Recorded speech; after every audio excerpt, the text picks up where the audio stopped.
Okay, so I'm in the field here, we're mowing, and when I turn the corner you're going to see an amazing sight. It's blue and red lights flashing rather quickly, and some idiotic jackass has called the police on us for working. Isn't that amazing? Here in America, they call the cops on you if you're working. You know, you wouldn't dare be working. So anyway, I'm waiting for a phone call to see what Cody will call me back to see what this guy's up to. Here's some. So the assholes totally called the cops on us for working. Amazing. It's amazing. So yeah. Oh my goodness. I guess they feel that we shouldn't be out here working. Let's see. He was a wee bit grumpy this morning. As you can see, it's dark out there. I'm getting ready to go bail. I'm getting started a little later than I wanted to. But, you know, sometimes you just got to get up and do what you got to do. Make sure my lights are on. Which they are. And, yeah, I'm going to check my twine boxes. The boys said that they filled them. I don't know that they did. They did. So we're good on that front. And, yeah, I guess I'm going to head on out, and I want to let this engine warm up a little bit because it is so bloody cold. 16 degrees, which is good. I wish I'd have got up a couple hours earlier. William did not want to sleep last night. I don't know what the issue was. Teeth, I guess.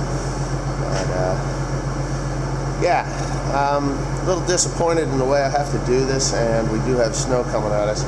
So I'm going to bail today. I'm going to have the boys get on to raking and mowing more so that I can just keep this thing rolling. I'm not done mowing down where I was at yesterday. So what I'm going to do is just send Timothy down with the hydro swing to get the rest of that stuff mowed off. And Joseph will be down there raking while I'm bailing. Hopefully Dad can, I don't know, Dad can do whatever he wants because he's Dad, you know. But I'm hoping he gets these loads out of here today. We got hay coming out of here. So that's just the way that's going to work. See you? Alright, so it begins. This is my first round. Seems like it's going to hold me up. This is probably the wettest part of the field I just went through. And I don't know if you can see the hay, the water glistening in the frost glistening in the hay, which is probably so abstract from 99% of the people that's ever baled hay in their life. This is not normal. The tractor's saying it's 20 degrees outside, but it said earlier that made my first knot, so things are looking okay there. I'm gonna have to keep my eyes on it real quick. It feels like it's pounding hard. And it is pounding hard. It actually tripped out the damn breaker, or the slip clutch. I wouldn't call it a slip clutch, but alright, this is going to take a little bit. The flywheel kicked out on me. I don't know why I shut you off. That flywheel's spinning at like Mach 2000. What I want to do is actually release the pressure on the bale chamber. That's the leftover bale. It's only this short little thing. So when you get into a situation like when you're first starting to bale, you really don't want to pack it super tight until the computer can remember where in the hell it's at. So yeah, I'm hoping that I can get this sucker to fire off. I've released the pressure off the boards. That's going to have to get shut down. It's been a while since I've done this. I've never had that. I've only ever had this happen once or twice. Now the brake is fully applied on that flywheel, and it's going to bang real quick.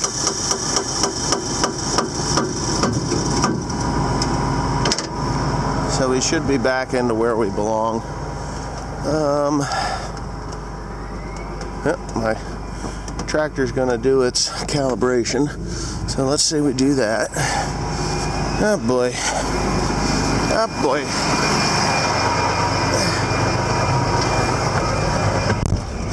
Yeah, see, the pressure on that thing is insane, so we're gonna have to loosen that up. We can do this.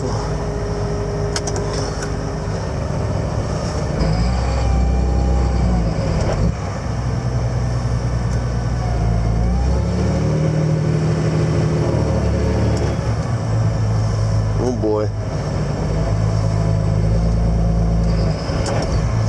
Gonna take a little bit more than I thought. Okay, so I'm gonna give a little story about what I'm baling right now. This hay was actually mowed for the first time in September, and it was never baled. It was so incredibly wet down here, there was no way in hell I could ever get it off the ground.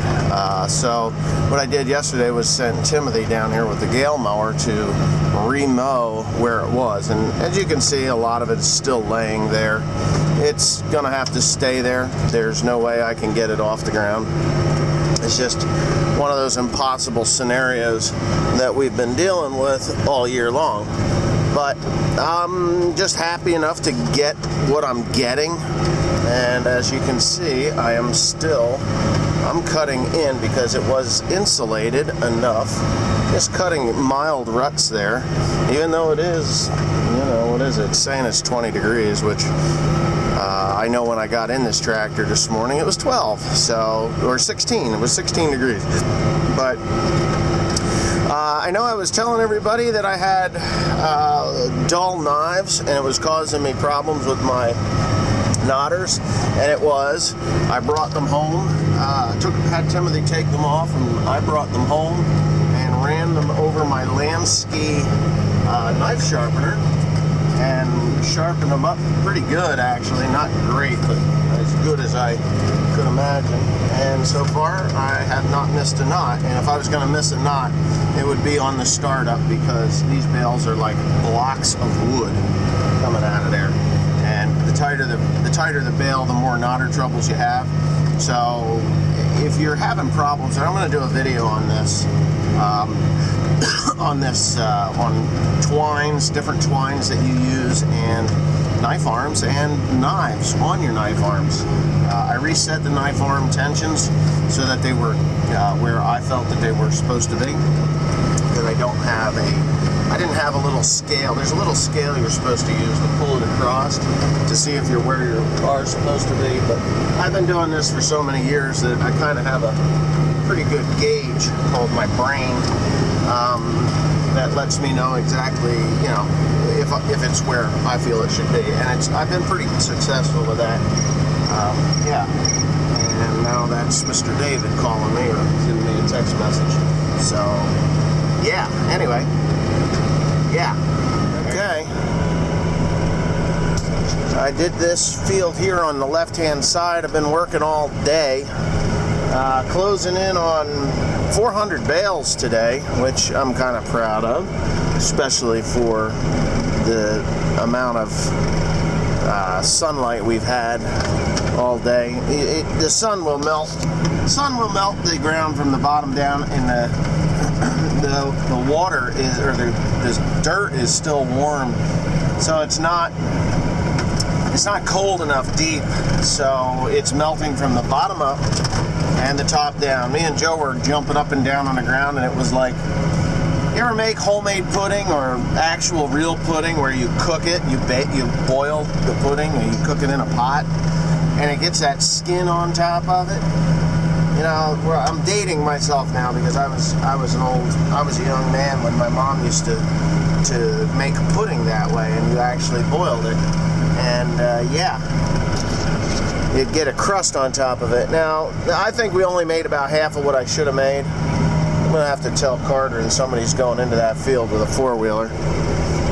But anyway, only about half of what I should be doing. It's kind of pissing me off, but anyway,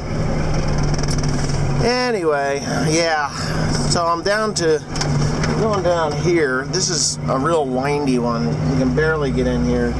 I don't know if the people that own this are here every day. I'm not going to film by their house, but I'll film in the fields up in the back there. There's two fields back there. And it's starting to get dark. Of course, it's only something like 4:30 or so. But okay, I'm still going. The sun went down. Obviously, it's cooling off out there. I'm thinking it's in the upper 20s right now. But it takes a while for the soil to actually freeze back up. As you can see, I am cutting some nasty ruts. There's nasty ruts. There went one. Every once in a while, you'll pop across the field and you'll just drop in. It's okay. It's not. I think what I'm going to do is come back with a color mulcher and actually roll those ruts in when it dries out, and just roll the edges down. You know, it's not like it makes too much of a difference. I'm not making little bales here. The property owner is a pretty decent guy from what I understand. I've never met him. Matter of fact, I didn't meet the last owner of this farm.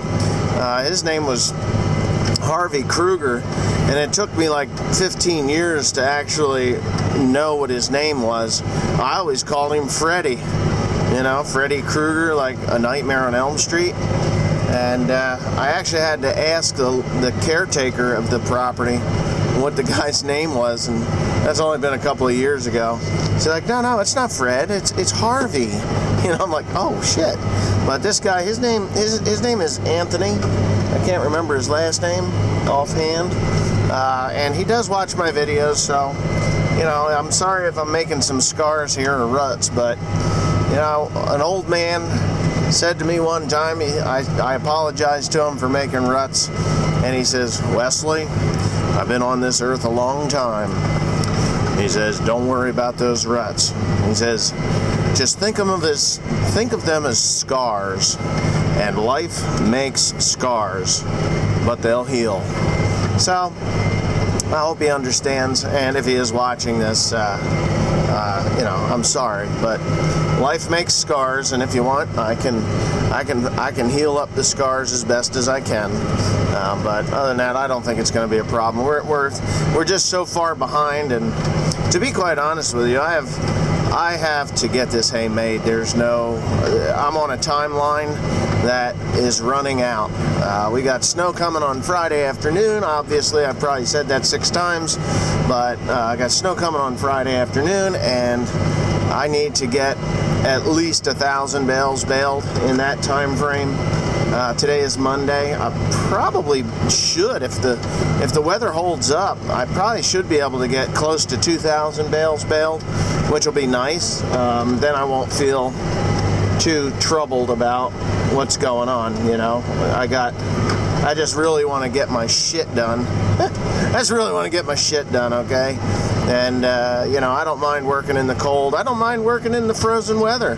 I just hope it would get colder and stay cold all day long. Or stay overcast, because that sun is really just heating things up and causing it to thaw out, and it's making scars, as I should say. But by the end of today, I'll have over 400 bales, or right around 400 bales baled. So, yeah. I guess that's going to be it for today's hay baling today.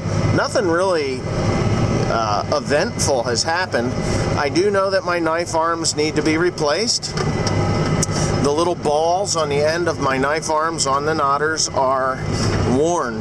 They're worn to the point where the knife arm is not sweeping the knot off on time, and it's kind of annoying me. But, you know, again, this baler's got close to 40,000 bales through it. So, you know, it's got well over 30,000 bales through it now. I mean, we're looking at, what is this, the 3rd season? So, no, I should be at about 35,000 bales. I guess I could look. I'm going to look and then give you an accurate number so I'm not blowing smoke up your asses. But, yeah. But anyways, everything seems to be going well. I've only slipped the pickup clutch, I think, 3 times today. And I'm baling at 7.6 mile an hour, and you can see the windrow here isn't too bad. It's looking pretty good. Timothy was like, hey Dad, you know, it actually doesn't look too bad back there, you know, and sure enough, it isn't. It's not bad at all. But every day after September, well, let's say every day after October 30th, you're losing hay, you're losing product. It just starts to deteriorate and disappears. Mice eat it, deer eat it, normal decay, it hits the ground, never comes back, just rots. And it's not gone. I mean, it's gone, but it's not, because anything that rots away or turns into shit from an animal is fertilizer. So that fertilizer will come back, you know, it'll pay me back next year, or this year now, 2019. But yeah, anyway, thanks for watching.